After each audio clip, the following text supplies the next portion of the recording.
My name is Dustin Petz, and I have the joy of serving as the president and CEO of the Kansas Methodist Foundation.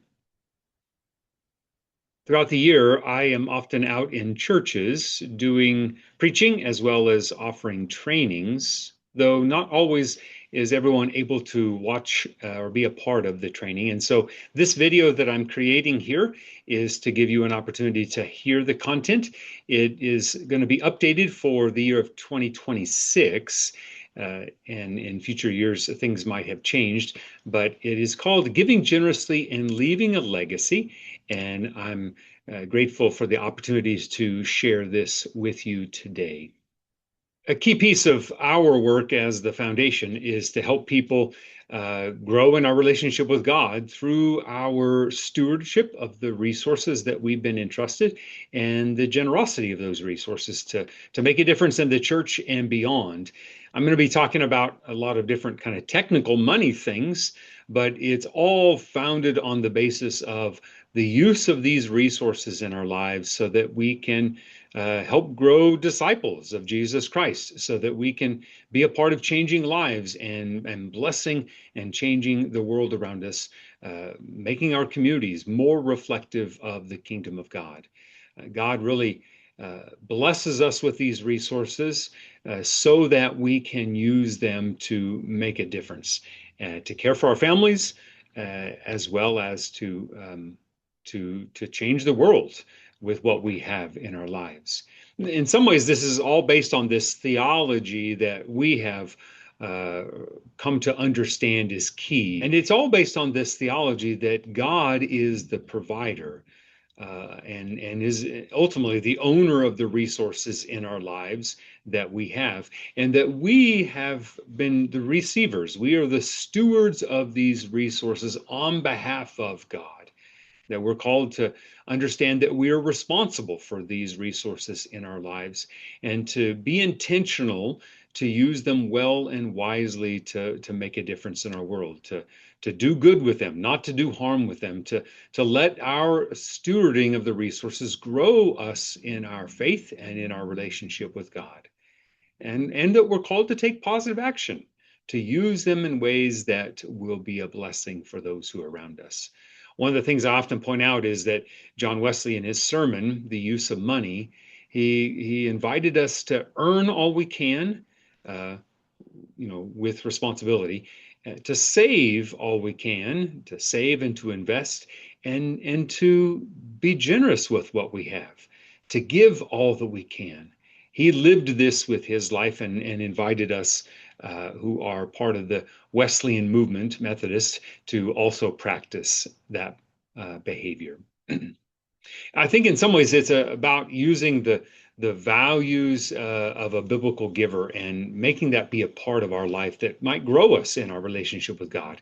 And so what are these? In his book, Charles Lane's book, Ask, Thank, Tell, he talks about our generosity being intentional, of us not just going about our lives and going, oh, there's going to be an offering today. What did I happen to bring today? But to pray and to think about how we can plan for our generosity, how we can put in place a budget to include charitable giving as part of that, to have an intentionality in how we give, to figure out how we can give on a pretty regular basis, that it makes a difference when we're doing it on an ongoing basis. Sometimes in some of the presentation material I'm going to give today do not include as regular of things. And so we might have to wrestle with that, but the value of us doing it on a regular basis and to keeping in mind our generosity and to be generous, to stretch our expectations, to think about how we can grow that giving. And maybe that's a question that you ponder today is, what does that mean for you to grow in your relationship with God through your generosity? Maybe for the rest of this year, or making a plan in a coming year, that makes a difference. The fourth thing that's lifted up as a value is really to make sure we're giving off the top, to give from the beginning instead of giving with what might happen to be left over at the end of the month or at the end of the year. And this really comes back to this first fruits practice in the biblical periods where it was largely an agrarian world and people would farm, and the first fruits that would come off of the harvest field would be given to God. And that's a profound statement of faith by those who are making those gifts. It's really saying, God, will you help me with what remains, care for myself and my family? Will you help me bring in the rest of the harvest? It's giving off the top and trusting that God will be at work in our lives with the whole of who we are. I think it's about thinking about what is the proportional gifts. So matching our giving to what we have, either what we own, or in some cases, what is coming into our lives in the way of income or revenue, and thinking about it in relativity to that. So, in what way, what percentage of my earning, my money coming into my life, am I giving to God through the life of the church? And maybe how can I grow that towards a tithe, or maybe for some of us beyond a tithe? Or what proportion of the growth that I have had in my resources can I give to God? And what's amazing is I think as we do these different practices, practice these values, we find that we will be joyful and cheerful. It makes us happy to be generous. Our lives are actually, this is what research says, our lives are healthier because of our generosity. So I want you to think about, what does it mean for you to grow in your giving to God through the life of the church and beyond? The last little note on this slide is I'm going to be presenting some stuff that is related to taxes and legal things. I'm not an accountant, I'm not an attorney, and so I invite you to visit with those professionals who serve you and know your particular situation. Today, in this presentation, I'm really going to focus on give now kind of actions, as well as give later in the way of estate planning kind of actions. And so the first ones are about give now. And one of the most common gifts that people make is gifts of cash or check or electronic transfer from my bank account to the church or whatever the cause is. And I think that's a great way. That's where most of us give as part of our regular behavior and our practice. And so I want to encourage that and help you think about, how do I grow that and to make a difference in those ministries that were important to us. One thing to note is that there's a new, for 2026, a new above the line deduction that the One Big Beautiful Act put in place that people will have if they have cash kind of gifts. You'll be able to deduct up to $1,000 for a single filer or $2,000 for joint filer, a married couple filing jointly. And do this if you're not itemizing. Most families do not itemize, and so I think this might be a change in the practice for some of us to think about, how do we make sure we're growing in our giving and taking advantage of that in this tax way. If you do itemize, giving cash gifts are great gifts, and you can actually give up to 60% of your adjusted gross income for that year, minus a new charitable giving floor that was introduced with this most recent act. But those are great ways to live out our faith and grow in our discipleship by giving cash or check, using Venmo, ACH, whatever that might be. Another practice that is often done, and we help facilitate this for many families and churches in our region, is people will give appreciated assets. They will have a share of a particular stock, for example, that they have in a taxable account that they bought. Maybe they purchased it some time ago and it's grown in value. And if it's grown in value, it's appreciated, then the expectation is if you as the owner of it sell that asset, you'll have to pay for the capital gains that have been accrued in that asset. However, if you give it as stock or some other kind of property that you might have, and then we, the foundation, sell it, then we don't have to pay the capital gains. And so your gift actually can go farther because of giving an appreciated asset. There is a limitation to what can be deducted on your taxes of 30% of your adjusted gross income. But we might think about what are the other assets that we have and how might they be part of our charitable giving in our lives. One of the new blessings that have come about and been instituted as a more steady fashion is being able to give out of our IRA. Now, I'm going to talk about what is the current practice and requirements, and then talk about the charitable giving that we have the capacity to do.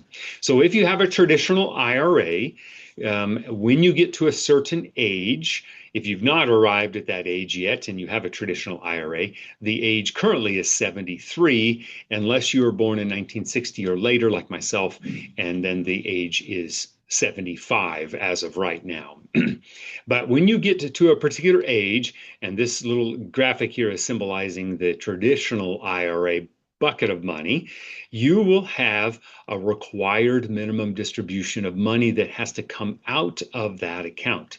The one who is the custodian of your account probably will likely tell you these are the dollar amounts. It's a percentage of your year-end balance of those funds that you'll have to pull out. And if you pull it out, you're going to have to pay ordinary income at whatever tax level you are at right now in your life when you pull those dollars out.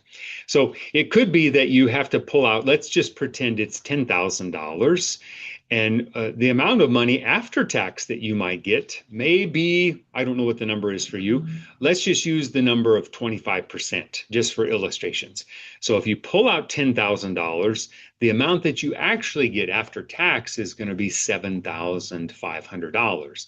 And it's maybe from those dollars that you want to give to support your church with your tithe or your offering to the congregation or other 501c3 charitable causes.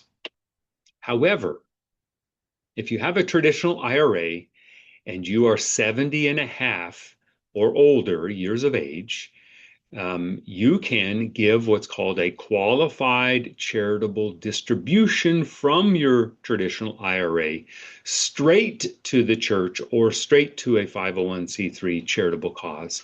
And when you do that, you don't have to pay the taxes.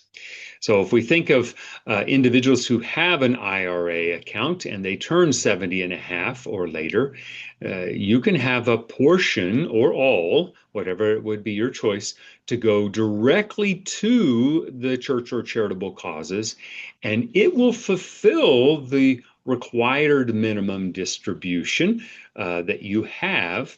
And allow you also to avoid tax. So in that earlier illustration, I said we had $10,000 that you had to come out. If it comes to you as a person, you're going to have to pay tax on it. So you might really, in the end, only have $7,500. But you could actually give a full 10 grand to the church or other charitable causes if you want to give charitably, instead of it coming through you, which means you have a bigger impact that you can make. In the illustration I'm describing here, you're actually able to give almost 1/3 more by using a qualified charitable distribution. In the year of 2026, we actually can give up to $111,000 in a qualified charitable distribution per person per year. The amount is indexed, so it will change for next year. But we have this capacity to use a traditional IRA that has, especially, well, I'm talking about pre-tax IRAs. The money went in pre-tax, and you're able to let it grow over time without paying tax. And now, through a qualified charitable distribution, you can give it without tax consequence. You can technically give more than 111. That may not be what most of us want to do, but you have the ability to do that. The amount that goes above the 111, you have to pay the income tax on. But I think for many of our families, this is a great tool to use one of your resources that will make the biggest difference.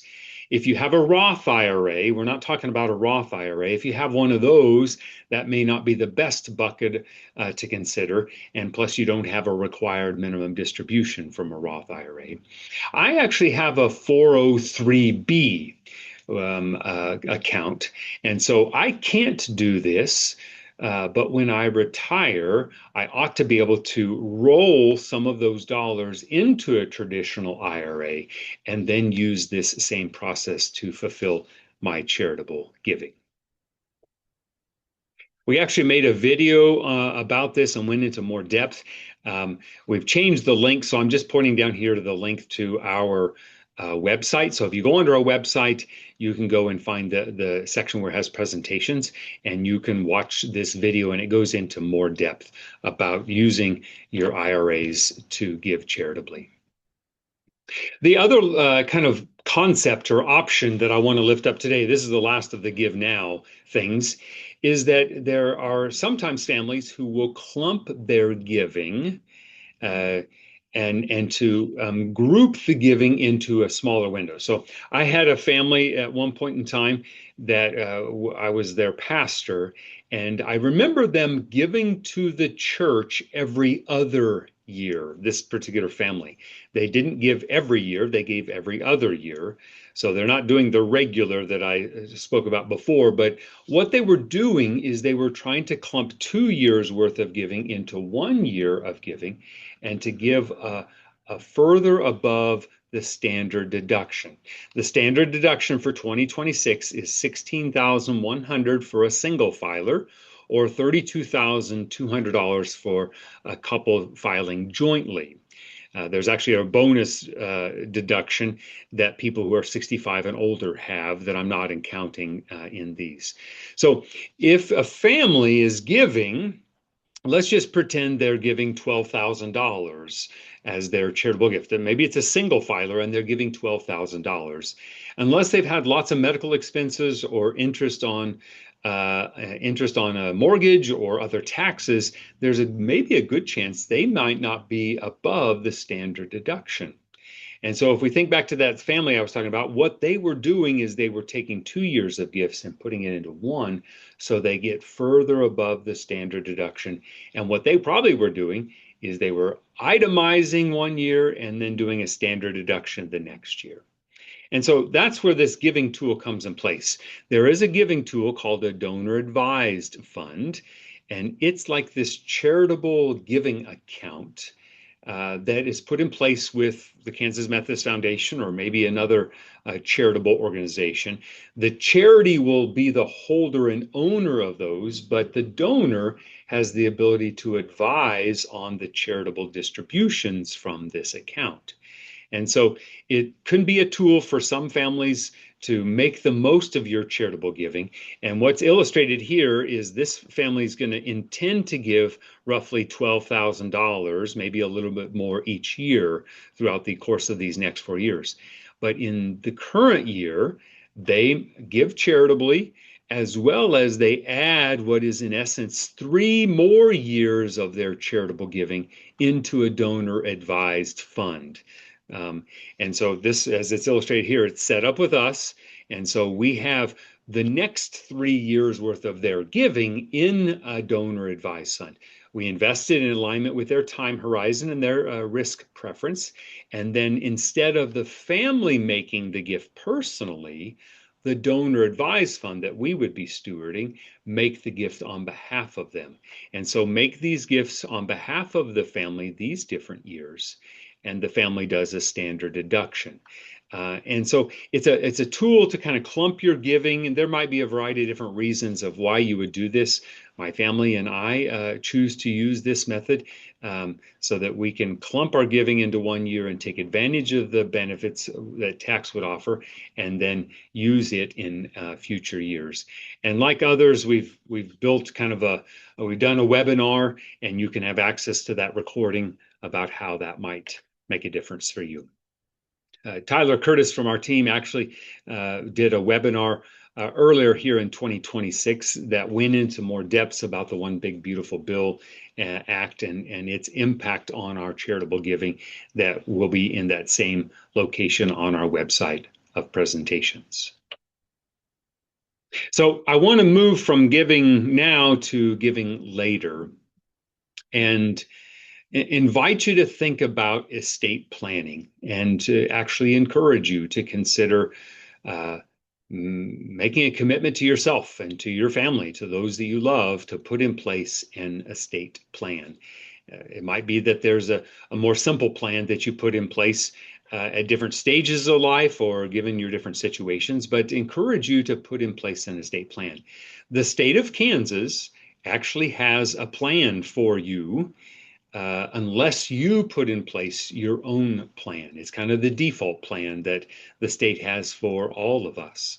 The challenge is it may not be what you want to have done with the resources that you are stewarding in your life. And so, as you think about an estate plan, the way we look at it at the foundation here is it's a holistic kind of plan.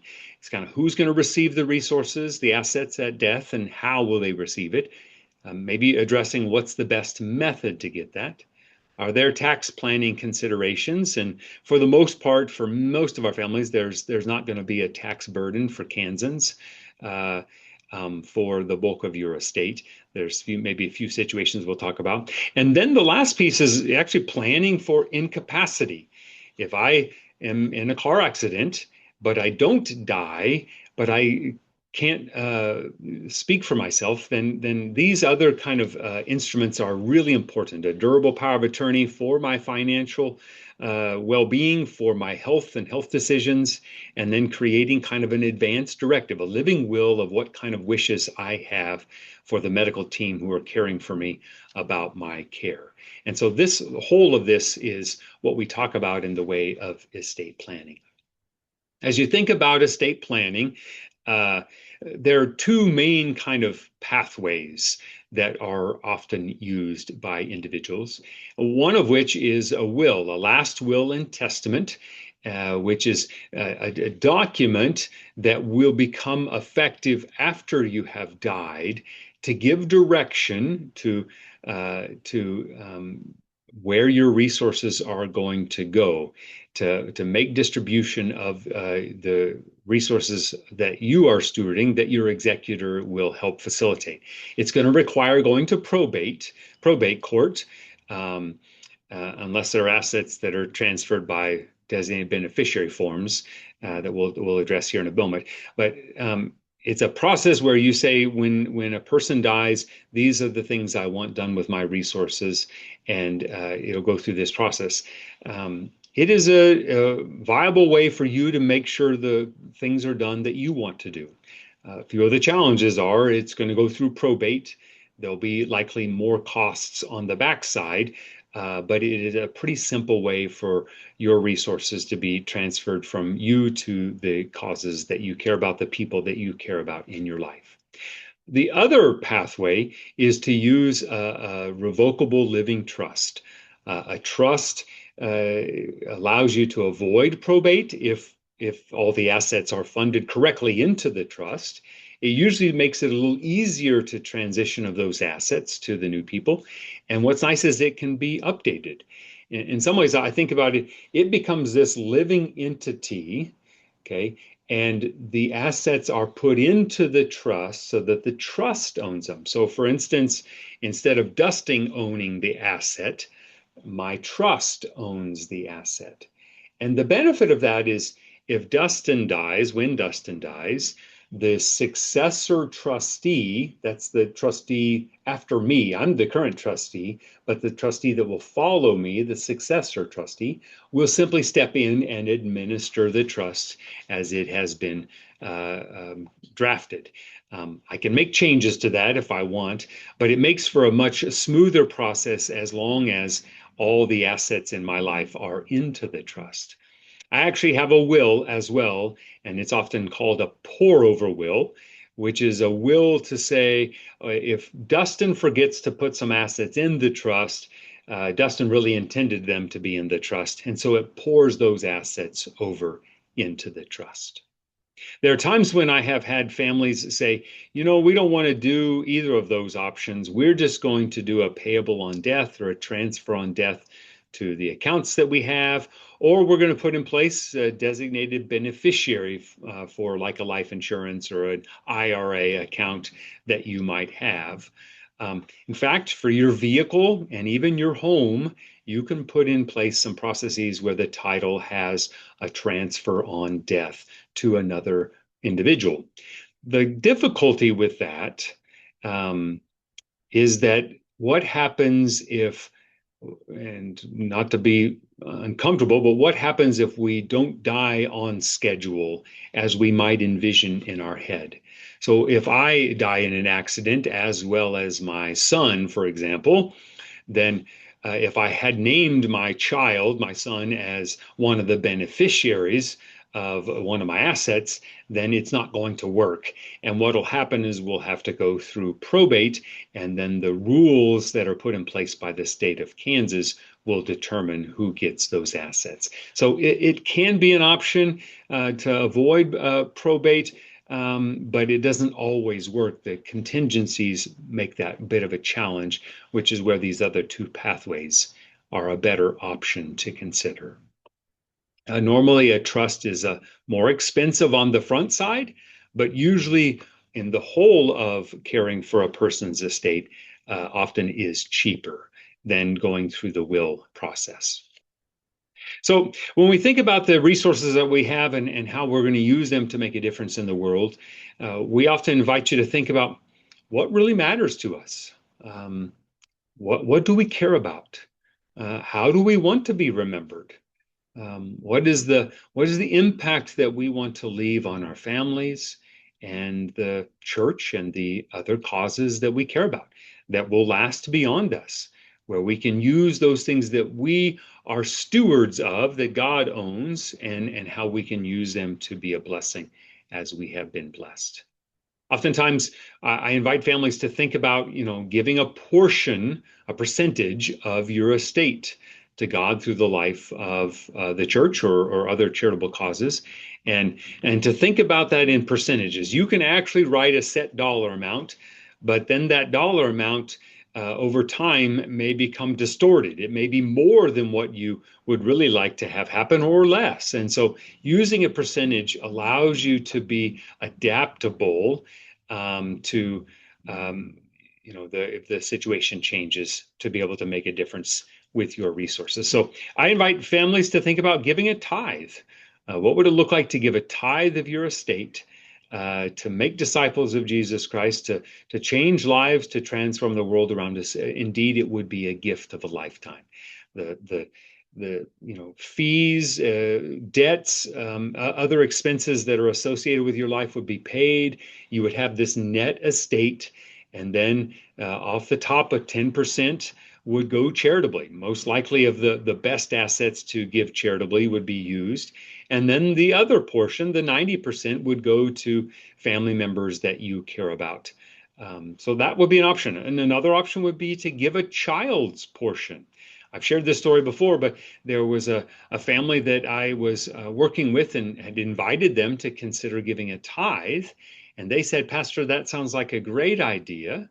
However, we're planning to give a child's portion to the causes that we care about." That family had 3 kids, and so they were going to give 1/4 to each of those 3 children and 1/4 to the charitable causes that they cared about, 25% to the causes that they cared about. The church was going to receive half of that, but there were other things that they wanted to support that were going to receive a portion of that charitable gift.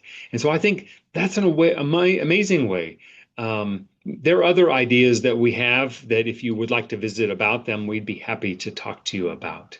Maybe another one is to think about your current charitable giving that you're giving to your church or other causes that you care about, and to think through how can you put in place a fund, an endowment fund that will sustain that. So I'm giving this on a regular basis, but when I have died, my fund will continue that same generosity for the things that are important to us in our lives. As we think about estate planning and the charitable giving that we want to do, you indeed can put right directly into your will, your trust, or your designation form, uh, making these gifts. And you can go directly from your will or your trust to, 5 different causes that you care about and want to support and the percentages that you want to make. That's all an option.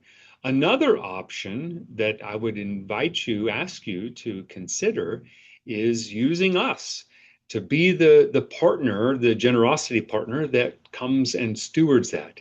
So instead of using your will or trust to name all those beneficiaries, you can name us as the single beneficiary of a tithe or of a child's portion, and we can receive those gifts. And what we'll do is we'll put in place a memorandum of understanding so that when that gift does come to us, we can administer it like you would like, whether it's to have some of it pass through, or maybe a portion of it goes in a set number of years, a term fund. So over 10 years or 20 years, it fully deploys, or a permanent fund that will make enduring, lasting gifts to your church or other ministries, causes that you care about.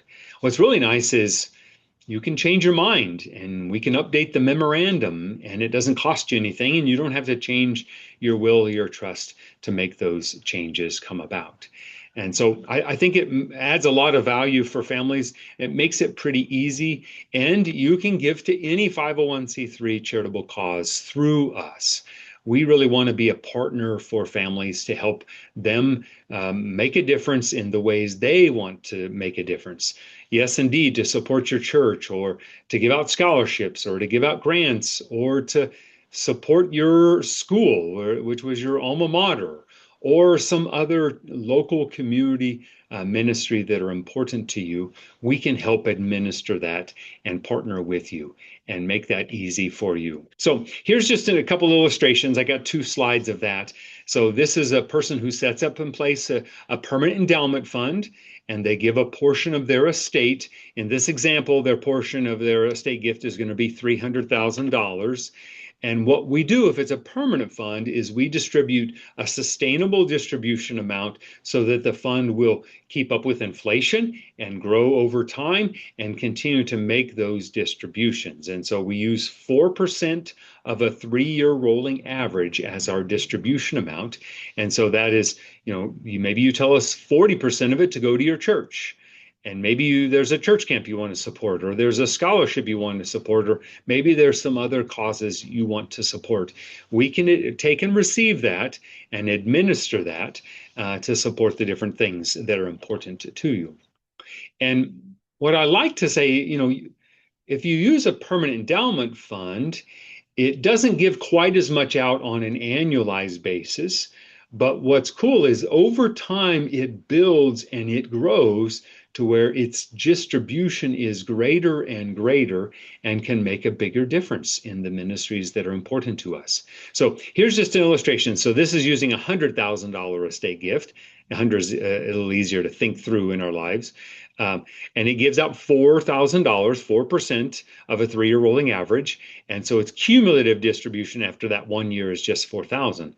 But if you jump down here, almost in year 25, the fund has nearly doubled in size, and the cumulative distributions over those years is $141,000. When we get to 50 years, the fund's almost 4 times the size, and we've given out more money than the fund is now in size to support those different ministries that we care about. This is a permanent fund. If a family wants a term fund, we'll just distribute the money more aggressively to make a bigger impact in a shorter distance without the desire for it to last a longer period of time. By using us in stewarding these resources, it makes the language of charitable in your will or your trust a lot simpler. It's going to make it easier for the executor or the successor trustee to administer those charitable distributions. You can make changes on your charitable wishes Maybe you change the percentages, or a new cause comes into your life that you really care about that you want to add in there or exchange. Um, we also allow and make a provision so that there's contingencies. So if one of the causes that you care about maybe in the future no longer exists, you can put in place what to do with that percentage if that cause no longer is there. We professionally manage that. We're audited. We use professional fund managers for managing the money. Our job is to do this very work of stewarding charitable generosity of families. And so it makes us a good partner to consider. And we will hold to your donor intent. We will hold to the wishes that you have for the resources you have entrusted us to administer and to fulfill in the way that are important to you. So I want to think about your total resources and to think about your charitable giving. In reality, all the different kinds of assets that you might have, and this is kind of listing a variety of different kinds of assets, types of assets, you can give all of them to support the charitable component in your life. If you don't have children and you are going to give all of it charitably, hypothetically, then all of these assets can be used to fulfill charitable wishes and can be deployed in making a difference that will live beyond you. But sometimes there are families that they have people they want to give gifts to through their estate, as well as they have a charitable wish that they want to support with their resources. And so this question is, which of these assets are the best and first assets to give charitable? Um, because it makes a difference. So let's pretend a person has a home, they've got an auto, they've got different personal effects, they've got banking accounts, basic banking accounts that they are stewarding in some fashion. Maybe families have Roth IRAs. They have qualified plan assets like a traditional IRA, or they've got a 401k, a 403b, a 457b, those different kinds of pre-tax plans. Maybe families have a brokerage account. They have an investment, a taxable brokerage account with someone that they have money in. They've got farm ground, they've got a quarter of ground or a section of ground or rental property, maybe another example. They have a whole life insurance policy that's fully paid up, okay? And maybe they have money in a health savings account. And so, which of these are the first and best assets to give charitably, and why? Well, the answer is your retirement plans. And if you're single, also the health savings accounts that you have. So let's walk through these. So if I have a house, and I have people that I want to give to in addition to the charitable, the house has a step up in tax basis upon death. So if I own the house and I die, my children receive that house upon my death. They can sell it and not have to pay the capital gains given the current rules. These are the current rules in 2026. And so that's a resource that can go to my family members. Probably a lot of the personal effects they're going to want, or maybe some of them they won't want, but they'll be able to take and receive what they want, give away that they don't want, and then sell my home. My bank accounts could go to my family members. If you have a Roth IRA is where you pay the tax on the front side, and then it goes into the account after tax, and it grows tax-free and is distributed tax-free. So that's a great gift to give to people if you have people in your plan. A brokerage account, if you have investments in different stocks or bonds, those will have a step up in tax basis at the time of death when it goes from me to a family member. And so they could sell those assets. And if they desired, or keep them invested, if they sold them, there wouldn't be a capital gains from that step up in tax basis. The same is for the farm ground. There's a step up in tax basis. For whole life insurance, there is no tax so long as I'm under the estate tax level for the federal government, or if you are in a different state in Kansas, maybe there's a state level. But for most of our families, there's not going to be a burden from receiving that, and it will come tax-free to those families. If I have an HSA account, a health savings account, and I have a spouse, my spouse can use those dollars. But in the event that I'm single and my only beneficiary are my children, then this might be a good consideration for an asset that would be good to give charitably. Because if my children receive it, they're going to have to pay ordinary income tax on the receipt of those dollars upon my death. So I think there are some different assets that are better to give charitably. So you would want your plan to give direction to the successor trustee or executor to fulfill the charitable wish with these assets that are advantaged for charitable giving. The Secure Act put in place, one of the changes and what increases this need for this is that if a person receives, an individual person inherits an IRA from a parent or a grandparent for that matter, if they receive it, they're going to have to take and receive 100% of those dollars within 10 years of receiving them. So right now I'm 49 as I'm recording this.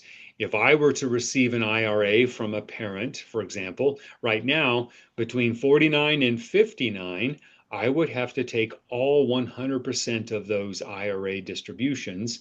And because I'm not 70 and a half years of age, I will have to pay tax on those dollars at my ordinary income tax level where I am now. And so those are good assets to make sure they are being deployed charitably first. Now, if the charitable wish, if the IRA, if your IRA amount is bigger than your charitable wish, well, then the family members are going to receive them. They'll have to pay tax on them. It's just if you have a charitable intent, these are the best assets to give to people. There are provisions for certain circumstances, if it's a spouse or a minor child, or individuals that have disabilities or chronically ill. There are different conditions for that, but for the most part, beneficiaries are going to have to receive those in full. So I've shared a lot of information here, and my hope is if you've got questions, if you'll contact us, we can try to address those questions. If you want to think about how to make a difference with your charitable giving, that's something that we would be honored to do. We developed a program a few years ago called Putting Your House in Order. And what it is it's a step-by-step process to help families execute, put in place their plan. Sometimes we would visit with families and they'd say, I need to do that, but then they feel overwhelmed and they're not sure where to go. And what this is designed to do is come alongside of you and help answer questions and kind of prompt you to further make progress so that you can put in place a plan. There's a component of it. It gets delivered in a couple different methods. One method is through a kind of a live cohort method where we have Zoom sessions, usually one a month for a period of time, and we engage in estate planning processes that I've touched on today, legacy giving if you have a desire for that, and then also kind of end of life memorial planning and what kind of gifts do we want to give to our family in the way of story, where information's at, all those things we would probably love for our family, our loved one, to have given us when they have died and we're caring for their situation. So it's a great plan. It doesn't cost you anything. You can do it on live Zooms. We have these start throughout the year at different times. And then we also have an on-demand, which is a newer version where you can sign up and you can start today and begin this process yourself, and we will check in with you. We do a check-in on a regular basis with families to help answer specific questions and help you make progress, but it's something that we would encourage you to consider in building a plan if you don't have a plan already. We don't draft documents, but we do help you prepare to go to an attorney to draft the documents to fulfill your needs in your own situation. So all of this is really how to help all of us be good stewards and how we can use the resources in our lives to make a difference. God has indeed blessed us with great abundance, and so we're called to take action, to use those resources in our lives to make a difference in every good way. So we'd love for you to consider using us for some of these different services. If you have questions for how we can help you in your program, giving now or giving and planning to give later, please let us know. We would be honored to support you and help you in that generosity to use those resources in your life. So let me finish with a prayer. God, we give you thanks for the ways that you have entrusted to us good things. You trust us. You breathe your breath into us, and everything that we have. We read in the Psalms that the heavens and the earth and all that is within them are yours. They're yours, and yet we have been entrusted with these resources for now, and we're responsible for that. And so, God, help us to be good stewards now in our lives, and help us to build a plan so that when we are no longer here, we can use them in ways that make a difference. God, we give you thanks. We pray your Spirit to bless us and to lead us as we seek to fulfill the callings in our lives, and to know that you are with us, that you will not leave us nor forsake us. It's in Jesus' name that we pray. Amen. I pray God's blessing to be upon you. Thank you so much for the opportunity to share with you. Please let us know if we can serve you. May God bless you